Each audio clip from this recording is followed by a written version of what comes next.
Bonjour à tous et bienvenue dans ce nouvel épisode sur la chaîne Ludiculture.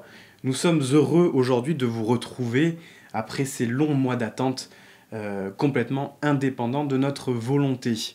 C'est ça, et on démarre une nouvelle saison, on l'espérera moins décousue, on a plein d'idées, on a envie de faire plein de choses, on a déjà tourné une vidéo, en plus, vous l'avez déjà remarqué, on arrive dans de nouveaux décors. Nouvel éclairage, pas nouvelle caméra, mais on espère que d'ici les mois qui arrivent, on pourra changer cette caméra et avoir quelque chose d'un peu plus qualitatif. Bref, plein de nouveaux projets, et on espère qu'ils vous plairont autant qu'à nous. On vous laisse sur cette vidéo de Ludicritique. À bientôt. Super joueuses et super joueurs, votre sixième sens vous a sûrement déjà prévenu, à moins que ce soit le titre de la vidéo, mais aujourd'hui je vais vous parler du jeu de cartes super-héroïque Marvel Champions.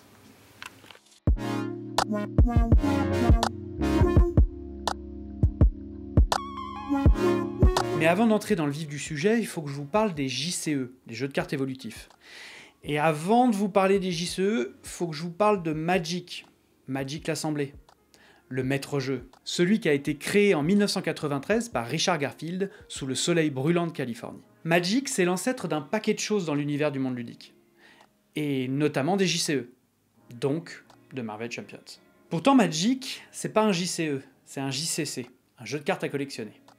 Et qu'est-ce que c'est, un jeu de cartes à collectionner ? En gros, dans un jeu de cartes à collectionner, on est obligé d'acheter ces cartes aléatoirement. On achète des paquets scellés et on ne sait pas ce qu'il y a dedans. On sait qu'il y a un peu de rares, quelques inhabituels et un paquet de communes. Mais pour pouvoir avoir toute la collecte, va falloir en acheter et en acheter et en acheter. Un JCE, c'est un peu différent. On achète toujours des extensions, mais dedans, les cartes sont fixées. On sait ce qu'on achète, et tout le monde a les mêmes cartes. Du coup, pour avoir la collection complète, ça vous coûtera plus un bras, il vous restera un moignon. Le JCE, c'est une formule plus récente. Elle est apparue en 2008, soit 15 ans après Magic, avec le jeu de cartes Le Trône de Fer. Et ce qui est marrant, c'est que le Trône de Fer, avant, c'était un JCC, en 2002. Vous suivez ? Le créateur du format, c'est FFG. Ouais, encore un acronyme. Ça veut dire Fantasy Flight Games. C'est un gros éditeur américain qui s'est fait connaître grâce à Twilight Imperium, un bon gros jeu de conquête et d'exploration spatiale. Aujourd'hui, c'est toujours une grosse boîte, mais elle s'est fait racheter par l'éditeur français Asmodée. Cocorico. En tout cas, elle a gardé sa spécificité d'éditeur américain en ayant des équipes de développement en interne. C'est le cas pour Marvel Champions. Les trois principaux développeurs, c'est Michael Boggs, Nate French et Caleb Grace. Et c'est des gens qui ont déjà bossé sur d'autres JCE de FFG. D'ailleurs, c'est pas la première fois qu'FFG bosse sur une grosse licence. Avant l'univers Marvel, ils avaient déjà transposé Le Seigneur des Anneaux, comme je vous le disais, en 2008, mais aussi l'Appel de Cthulhu la même année, Warhammer et Warhammer 40 000 du gros éditeur anglais Games Workshop, deux grosses licences, mais malheureusement le partenariat avait mal fini, et enfin, Le Seigneur des Anneaux. Ils ont aussi profité de leur format pour sortir de vieilles gloires du jeu de cartes à collectionner. L5R, la légende des 5 anneaux, qui reprend une ambiance médiévale fantastique en mode samouraï, et mon chouchou à moi, Android Netrunner de Richard Garfield, le papa de Magic. Si je calcule bien, Marvel Champions c'est leur 10e JCE, et le 3e coopératif. Ah oui, parce que, je vous l'ai pas dit encore, mais c'est un coopératif. Et un bon en plus. On sent qu'FFG a pris du galon sur son propre format, et c'est tant mieux, mais j'y viens. Dans Marvel Champions, nous incarnons 1 à 4 joueurs, des super-héros, qui vont devoir se battre contre un super-vilain. Chaque joueur joue à son tour, puis c'est au tour du super-vilain de nous faire des crasses. Au niveau des cartes, si vous êtes déjà un habitué du genre, pas de surprise. Certaines cartes font un effet immédiatement, et d'autres vont rester sur la table. On paye leur coût en dépensant d'autres cartes, ce qui rend la pioche très puissante. Pour gagner, et ne pas perdre, il faut vérifier 2 jauges. La première, c'est les points de vie. La seconde, la manigance. Les points de vie, c'est simple. Si vous faites tomber le vilain à 0, il a perdu.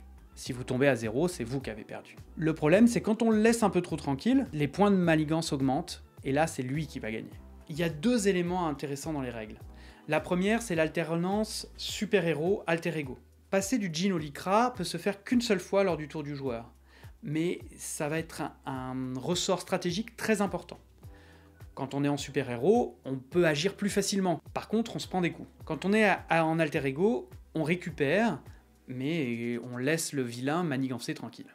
Le second, c'est la création du deck. On commence par choisir notre héros. Il a un petit paquet de cartes unique, et ensuite on va le compléter avec une autre couleur. Une couleur, c'est quoi? C'est une orientation. On va avoir agressif, défensif, commandement ou intrigue. On choisit ça, et ça donne tout de suite la couleur du deck. Du coup, ça nous permet, sur les héros les plus polyvalents, de les jouer différemment. Si on le compare aux autres JCE coopératifs, Le Seigneur des Anneaux et Horreur à Arkham, les mécaniques de base de Marvel Champions sont plus simples. Et c'est pas une mauvaise idée de prendre une licence forte et d'en faire quelque chose d'abordable. Par contre, vous me faites pas dire ce que j'ai pas dit. C'est pas un jeu familial. Simplement, on sent qu'FFG a voulu faire un jeu à plusieurs niveaux. La difficulté est complètement adaptable. Et si vous voulez encore corser l'expérience, vous pouvez augmenter le niveau des vilains ou rajouter des cartes extrêmes dans son paquet de cartes. L'autre bonne idée d'FFG, c'est d'en avoir fait un coopératif. Parce que j'ai beau adorer L5R et Android Netrunner, le JCE gère mal le compétitif. D'abord parce que ça permet, quand on joue en coopératif, d'acheter les extensions à notre rythme, et pas pour suivre la méta. Ensuite, parce que une des grandes forces de Magic, c'est le nombre fou de formats de jeux différents. Il y a le paquet scellé, et le draft, qui est d'ailleurs si bon qu'on en a fait une vidéo sur notre chaîne. Marvel Champions propose 3 types d'extensions. Les vilains, les héros et les campagnes. Les vilains, les campagnes, ça permet de rajouter de nouveaux défis. Les héros, ça permet déjà de jouer avec les héros de l'écurie Marvel qu'on préfère, mais aussi de proposer de nouvelles façons de jouer. En plus, dedans, il y a des cartes qu'on va pouvoir utiliser sur les autres héros. C'est meilleur ou pas? Pardon? C'est un peu le titre de la vidéo. Ouais, alors déjà, il faudrait que tu arrêtes de m'interrompre, mais je vais quand même répondre à ta question parce qu'elle est pertinente. Déjà, il y a les préférences thématiques. Il y a des gens qui aiment bien Marvel, d'autres Le Seigneur des Anneaux, d'autres Arkham, ça se discute pas.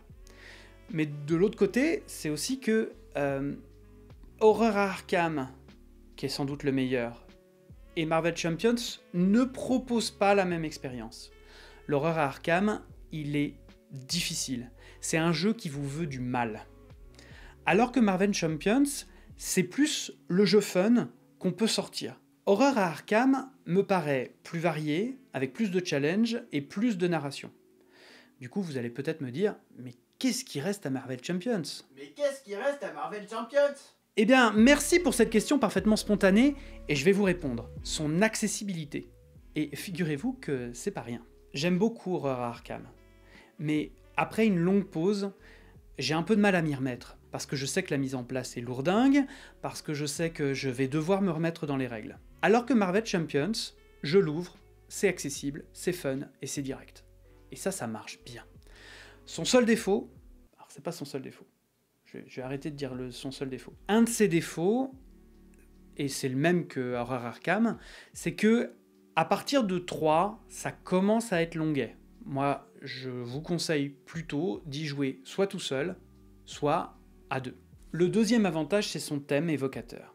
Bah oui, on a beau pas être un grand fan de super-héros, Spider-Man, Captain America, Hulk, tout ça on connaît. Et du coup, on rentre beaucoup plus vite dedans.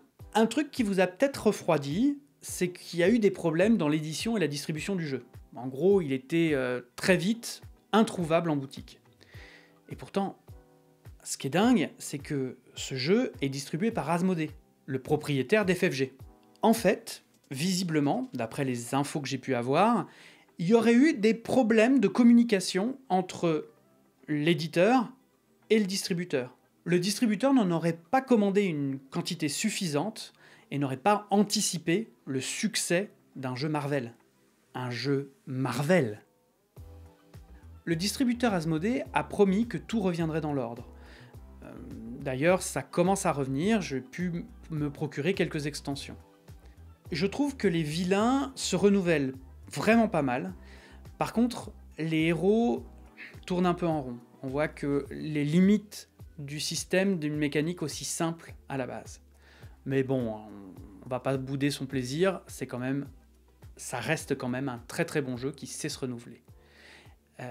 Et en plus, moi les parties s'enchaînent comme ça.